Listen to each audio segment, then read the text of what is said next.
আজকে রেডি করে নিয়েছি কাঁঠাল দানার ডাল রেসিপি। খেতে কিন্তু দুর্দান্ত স্বাদের হয়েছে। বাড়িতে এইভাবে একবার ট্রাই করে জানাবেন কেমন লাগলো।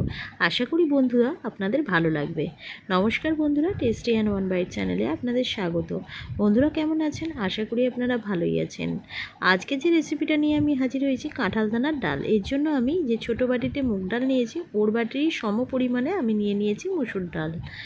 এখানে আমি বড় বাটিতে নিয়েছি মুসুর ডালটা, আর মুগ ডালটাকে ভেজে নেব আর কাঁঠাল দানাগুলোকে কেটে নেব। যে সকল বন্ধুরা ভিডিওটাকে দেখছেন তাদেরকে অনুরোধ রইল পুরো ভিডিওটা দেখার জন্য। আর যে সকল বন্ধুরা আমার চ্যানেলটিতে নতুন আছেন তাদেরকে অনুরোধ রইল পুরো ভিডিওটা দেখে যদি আপনাদের ভালো লাগে লাইক, সাবস্ক্রাইব এবং শেয়ার করতে কিন্তু ভুলবেন না।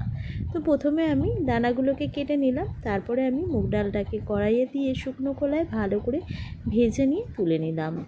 আর ওই কড়াইতেই দিয়ে দিলাম আমি তেল, দিয়ে দিলাম 1 চা চামচ মতো তেল। তারপরে কাঁঠাল দানাগুলোকে 4 ভাগ করে কেটে নিয়েছিলাম সেগুলোকেই হালকা করে নাড়াচাড়া করে ভেজে নিয়ে জল দিয়ে দিলাম। দিয়ে এর মধ্যে দিয়ে দিলাম যে মুগ ডাল এবং মসুর ডাল রেখেছিলাম সেই দুই ডালই ভালো করে ধুয়ে নিয়ে দিয়ে ভালো করে সিদ্ধ করে নেব।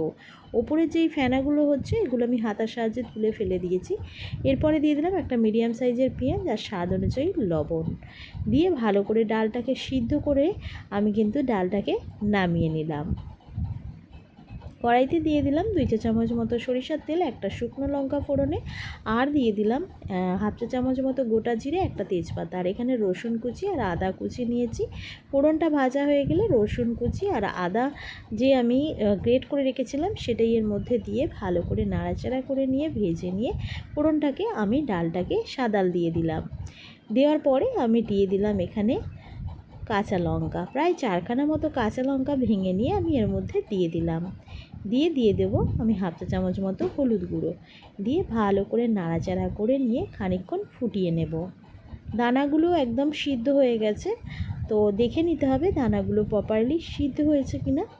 ভালোভাবে সিদ্ধ হয়ে গেলে ডালটাকে ফুটিয়ে নিয়ে নামিয়ে নিতে হবে।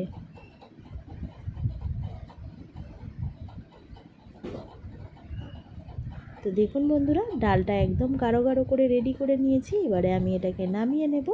ভিডিওটা ভালো লাগলে লাইক, সাবস্ক্রাইব এবং শেয়ার করতে কিন্তু ভুলবেন না। কমেন্ট করে জানাবেন রেসিপিটা কেমন লাগলো, তার সঙ্গে বেল আইকনটা প্রেস করে দেবেন।